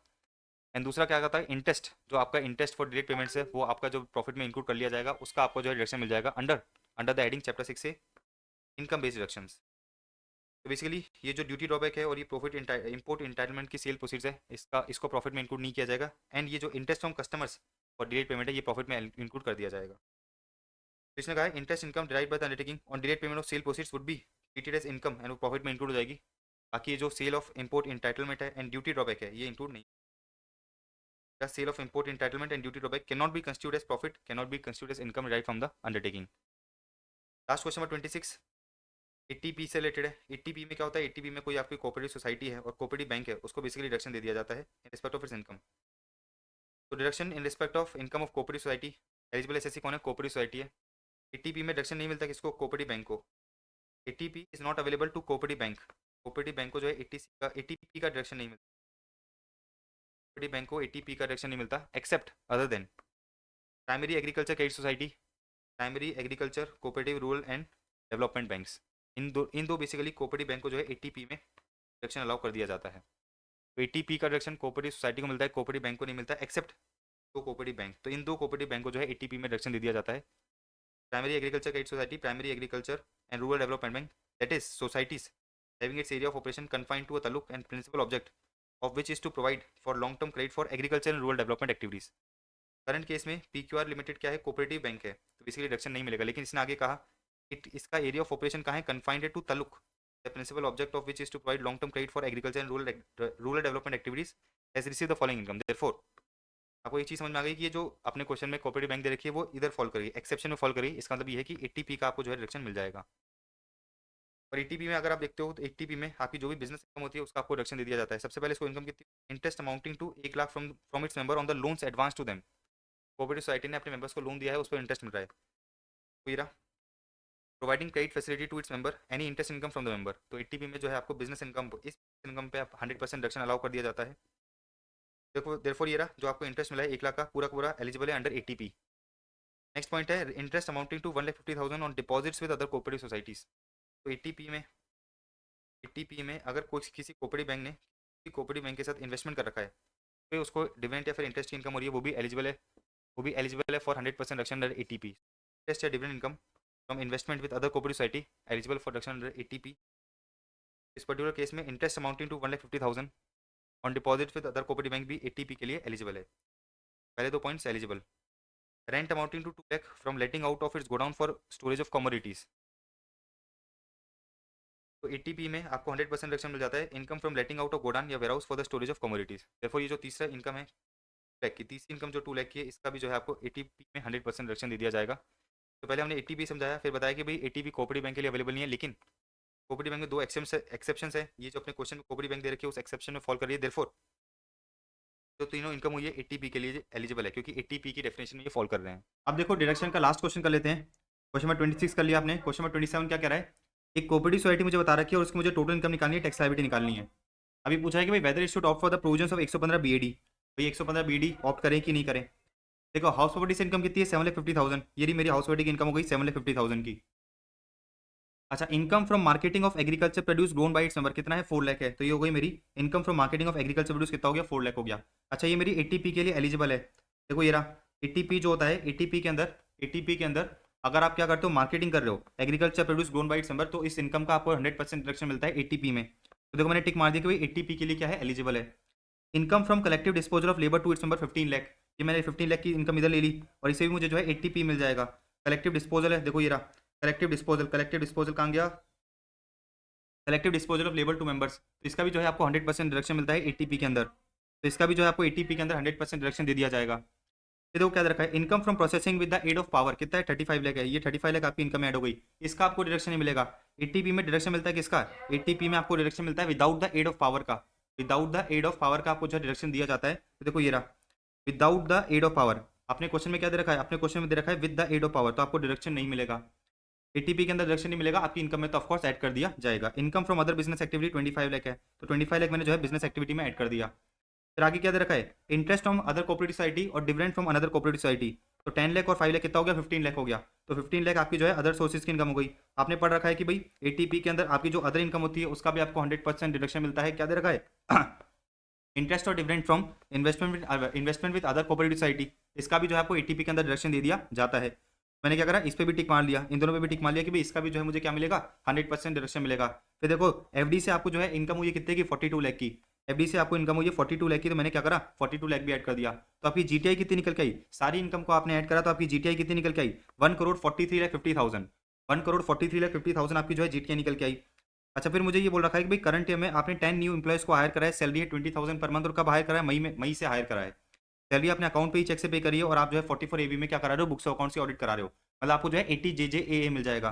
देखो ये रहा 10 इंप्लॉइज हैं, 20 साल की सैलरी है, 11 महीने है और इंटू 30%, तो बेसिकली 80 JJAA में जो आपके नए इंप्लॉइज होते हैं उनकी सैलरी का आपको 30% रिडक्शन अगले 3 साल के लिए अलाउ करा जाता है, इंक्लूडिंग करंट ईयर। तो करंट ईयर में आपको 30% रिडक्शन मिलेगा, अगले 2 साल के लिए आपको जो है 30% रिडक्शन दे दिया जाएगा। तो 6,60,000 का आपको डिडक्शन 80 JJAA में मिल गया। अपन बात करेंगे 80p के डिडक्शन की। देखो 80p में क्या आ रहा है? 4 लाख 15 लाख कितना हो गया? 19 लाख हो गया। 19 और 10 29 हो गया, 29 और 5 कितना हो गया? 34 हो गया। तो 34 लाख तो आपको 80p के अंदर डिडक्शन मिल गया। तो 34 लाख आपको जो है 80p के अंदर डिडक्शन मिल गया। इसके अलावा आपको जो है क्या मिलता है? जनरल डिडक्शन और मिलता है। 50,000 का क्या मिलता है? 50,000 का जनरल डिडक्शन और दिया जाता है। तो कितना हो गया टोटल? 34 लाख 50,000। देखो ये रहा 34 लाख 50,000 का मुझे डिडक्शन 80p के अंदर मिल गया। टोटल कितना हो गया? 41 लाख 40,000। आपकी टोटल इनकम कितनी निकल के आई? 1 करोड़ 2 लाख 40,000। अच्छा, मैंने टैक्स लायबिलिटी निकाली। अप टू 10,000 10% होता है। अप टू 10,000 कितना होता है? 10% होता है, तो ये हो जाएगा 1000। अप टू फिर 10,000 से ज़्यादा अप टू 20,000 कितना होता है? 20% होता है, ये हो गया कितना? 2,000। और फिर 20,000 से ज़्यादा अप टू 20,000 से ज़्यादा अप टू 1 करोड़ 2 लाख 40,000 कितना हो गया? ये 30,66,000 30,66,000 हो गया। 30,66,000 हो गया। तो ये थोड़ा काट देना, इधर थोड़ी सी एरर्स हो रखे हैं। तो आपकी टोटल कितना निकल के आया? आपका टोटल टैक्स कितना निकल के आया? इन सबको मैंने ऐड करा, कितना हो गया ये? 30,69,000। इसमें मैंने सरचार्ज ऐड करा क्योंकि आपकी इनकम 1 करोड़ से ज़्यादा है, तो 7% सरचार्ज ऐड हुआ, तो बेसिकली टैक्स प्लस सरचार्ज कितना निकल के आया? टैक्स प्लस सरचार्ज आपका निकल के आया 32,83,830। अब मैं क्या करूँगा? मार्जिनल लिफ्ट चेक करूँगा। तो अगर आप देख रहे हो मेरी इनकम जो है 1 करोड़ से, मेरी इनकम 1 करोड़ से 1 करोड़, मेरी इनकम 1 करोड़ से कितनी बड़ी है? 1 करोड़ 2 लाख 40,000, मतलब 2 लाख 40,000 से मेरी जो है इनकम बड़ी है। 2 लाख 40,000 से मेरी इनकम बड़ी है। अच्छा, 1 करोड़ 2 लाख 40,000 पे मुझे टैक्स पता चल गया कितना आ रहा है? 32,83,830। अब मैं ये देखूंगा कि भाई 1 करोड़ पे मेरा टैक्स कितना बन रहा है। आ जाओ, 1 करोड़ पे आपका टैक्स कितना बनेगा? 1 करोड़ पे आपका टैक्स कितना बनेगा? अप टू 10,000 तो बनेगा 1000, अप टू 20,000 बनेगा 2,000, ठीक है ना? अच्छा, 20,000 से ज़्यादा अप टू 1 करोड़, तो कितना हो गया? 1 करोड़ माइनस 20,000 करो, 1 करोड़ माइनस 20,000 करा तो कितना निकल के आया? ये 99,80,000। 99,80,000 का 30% करो, कितना आ रहा है ये? क्या आपका आएगा? 69 लाख 69,86,000। 69 लाख कितना आ गया? 86,000 हो गया। ये कुछ गड़बड़ करिए अपन ने, एक सेकंड। 99,80,000 का अगर मैं 30% करता हूँ तो ये निकल के आएगा 29,94,000। ये हो जाएगा 29,94,000। इन सबको ऐड करो, कितना आ रहा है? 29,94,000 प्लस 3,000 करा तो बेसिकली मेरा कितना निकल के आएगा? ये 29,97,000। तो मेरी इनकम बढ़ी है 2 करोड़ 40, मेरी इनकम बढ़ी है 2,40,000 से। मेरी इनकम बढ़ी है 2,40,000 से और मेरा टैक्स कितने से बढ़ रहा है भाई, 1 करोड़ पे मेरा टैक्स आ रहा था 29,97,000 का, एंड 1 करोड़ 2,40,000 पे 1 करोड़ 2,40,000 पे टैक्स कितना आ रहा है 3283 तो इन दोनों का डिफरेंस निकालो, इन दोनों का डिफरेंस निकालते हैं। तो इन दोनों का मैंने डिफरेंस करा, तो इन दोनों का डिफरेंस निकल के आ रहा है कितना, इन दोनों का डिफरेंस निकल के आ रहा है 286,830। तो बेसिकली आपकी इनकम बढ़ी है 2,40,000 से और आपका टैक्स बढ़ रहा है 2,86,830 से। तो इन दोनों का डिफरेंस का आपको क्या मिल जाएगा, एमआर मिल जाएगी, मार्जिनल रिलीफ मिल जाएगी। तो बेसिकली आपको एमआर कितनी मिलेगी, आपको एमआर मिलेगी 46,830 की जो है आपको क्या मिलेगी, एमआर मिलेगी। 46,830 की जो है आपको मार्जिनल रिलीफ मिलेगी। तो ये जो मेरा टैक्स है ना, टैक्स प्लस सरचार्ज है 3283,3283830, इसमें से क्या करूंगा, एमआर को लेस करूंगा। जैसे आप एमआर को लेस करोगे तो आपका टैक्स कितना निकल के आएगा 32,37,000 निकल के आएगा आपका टैक्स। ठीक है, इस पर क्या करोगे 4% हेल्थ एंड एजुकेशन से एसेट करोगे तो आपकी टैक्स लाइफ निकल के आ जाएगी 33,66,480 ठीक है ना। तो ये एमआर का कॉन्सेप्ट इधर इंपॉर्टेंट था और एमआर का कॉन्सेप्ट अपने बहुत डेप्थ में जो है बेसिक कॉन्सेप्ट में समझा भी था और क्वेश्चंस भी करे थे। यदि बात आपको समझ में आ गई, अब हम बात करेंगे एएमटी की, अल्टरनेट मिनिमम टैक्स। तो देखो आपकी टोटल इनकम कितनी है, अगर आप देखोगे आपकी टोटल इनकम निकल के आ रही है 1 करोड़ 2,40,000, तो मैंने 1 करोड़ 2,40,000 कर दिया। इसमें जो है आपने 80 JJA का डायरेक्शन कितना ले रखा है, 80 JJA का डायरेक्शन ले रखा है 6,60,000, तो 6,60,000 अपन क्या करेंगे, ऐड कर देंगे। एटीपी आपको ऐड करने की जरूरत नहीं है, ये अपन ने कहाँ देखा था, ये अपन ने जो है टैक्सेशन ऑफ कॉर्पोरेट सोसाइटी में देखा था कि भाई एटीपी आपको ऐड करने की जरूरत नहीं होती। तो बेसिकली आपकी टोटल इनकम उठाओ, टोटल इनकम उठा लिया आपने, टोटल इनकम में आप जो है जो भी बेसिकली चैप्टर 6 है under the heading C deductions, मतलब इनकम बेस्ड डिडक्शन जो भी आपने ले रखे हैं उसको अपन क्या करेंगे, ऐड बैक करेंगे, लेकिन एटीपी आपको ऐड करने की जरूरत नहीं होती। अच्छा, इसमें मैंने क्या करा, इसमें मैंने 15% टैक्स लगाया। एएमटी पढ़ते समय मैंने आपको बताया था कि भाई 18.5% टैक्स नहीं लगेगा अगर कोऑपरेटिव सोसाइटी है, कोऑपरेटिव सोसाइटी के केस में 15% टैक्स लगेगा। मैंने क्या करा 15% टैक्स लगाया, 7% क्या लगाया, सरचार्ज लगाया, plus 4% health and education cess लगाया। तो बेसिकली मेरा एएमटी कितना निकल के आ रहा है, आपका एएमटी निकल के आ रहा है 18,19,428, और आपका जो रेगुलर टैक्स है वो 33 लाख समथिंग है। तो आप क्या करोगे, आप जो है बेसिकली एएमटी पे नहीं करोगे, आप रेगुलर टैक्स ही पे करोगे। आप क्या करोगे, रेगुलर टैक्स ही पे करोगे। अब क्वेश्चन मुझे बोल रहा है कि भाई क्या मैं 115 बीएडी ले लूँ, क्या मैं 115 बीएडी ले लूँ, आ जाओ। तो आपकी जीटीआई कितनी आ रही है, कहाँ गए, हाँ आपकी जीटीआई कितनी निकल के आ रही थी 1 करोड़ 43,50,000, आपकी जीटीआई निकल के आ रही थी 1 करोड़ 43,50,000। अगर आपने 115 बीडी ले लिया तो अगेन आपको जो है चैप्टर 6 के डिडक्शन नहीं मिलेंगे, लेकिन आपको 80 JJA मिल जाएगा। चैप्टर 6 के डिडक्शन नहीं मिलेंगे लेकिन 80 JJA मिल जाएगा। तो 1 करोड़ 43,50,000, 1 करोड़ 43,50,000 से मैंने क्या करा, 6,60,000 लेस करा, 6,60,000 लेस करा। तो बेसिकली मेरी टोटल इनकम कितनी निकल के आ गई 1 करोड़ 36,90,000, 1 करोड़ 36,90,000। इससे मैंने 22% सरचार्ज लगाया, 10 सॉरी 22% टैक्स लगाया, 22% टैक्स लगाया, 10% सरचार्ज लगाया and 4% health and education cess लगाया। तो आपकी टैक्स लाइबिलिटी निकल के आ गई 34,45,499। इसको मैं क्या करूंगा, नियरेस्ट 200 राउंड ऑफ कर दूंगा। तो अगर आप देखोगे 115 बीएडी में आपको 34 लाख समथिंग का टैक्स पे करना पड़ रहा है और रेगुलर में आपको 33 लाख समथिंग का टैक्स पे करना पड़ रहा है। तो आप क्या करोगे, आप जो है बेसिकली रेगुलर प्रोविजंस में जाओगे, आप जो है क्या करोगे, रेगुलर प्रोविजंस में जाओगे। Therefore it should not opt for 115 BOD. अच्छा, अभी आप क्या कर रहे हो, डिडक्शंस वाला चैप्टर कर रहे हो। अभी जो है आप डिडक्शन वाले चैप्टर के साथ इस क्वेश्चन को कर रहे होंगे तो आपको जो है बेसिकली कुछ चीजें समझ में नहीं आ रही होगी। जैसे 115 बीएडी क्या होता है, 115 बीडी क्या होता है ये आपको समझ नहीं आ रहा होगा। अच्छा, ये जो एएमटी का कंसेप्ट होता है ये क्या है समझ में नहीं आ रहा होगा। तो डोंट वरी, ये जो आगे वाले चैप्टर्स में असेसमेंट ऑफ वेरियस एंटिटीज वाला चैप्टर है, असेसमेंट ऑफ वेरियस एंटिटीज वाला चैप्टर है, वहां पर एएमटी भी समझा रखा है मैंने और 115 बीडी भी समझा रखा है। ठीक है ना, तो आपको टेंशन लेने की जरूरत नहीं है। अगर अभी आपको ये दो सेक्शन का इंप्लीकेशन समझ में नहीं आया तो आप जो है बाद में जाके समझ जाओगे जब अपन असेसमेंट ऑफ वेरियस एंटिटीज के क्वेश्चंस कर लेंगे, कॉन्सेप्ट्स कर लेंगे एंड उसके अंदर जो है मैंने दोनों चीजें समझा रखी है, राइट। तो ये क्वेश्चन टेक्निकली मुझे असेसमेंट ऑफ वेरियस एंटिटीज में डालना चाहिए था, लेकिन मैंने जो है गलती से डिडक्शंस वाले चैप्टर में डाल दिया। बट कोई नहीं, आप जो है पढ़ के अभी समझ लो। जब आप असेसमेंट ऑफ वेरियस एंटिटीज में वो कंसेप्ट समझ जाओगे तो आपको जो है ऑलरेडी ये समझ में आ जाएगा कि भाई एएमटी का कंसेप्ट क्या होता है, 115 बीएडी का कंसेप्ट क्या होता है। ऑलराइट गाइस, अपना क्वेश्चन नंबर 27 डन है।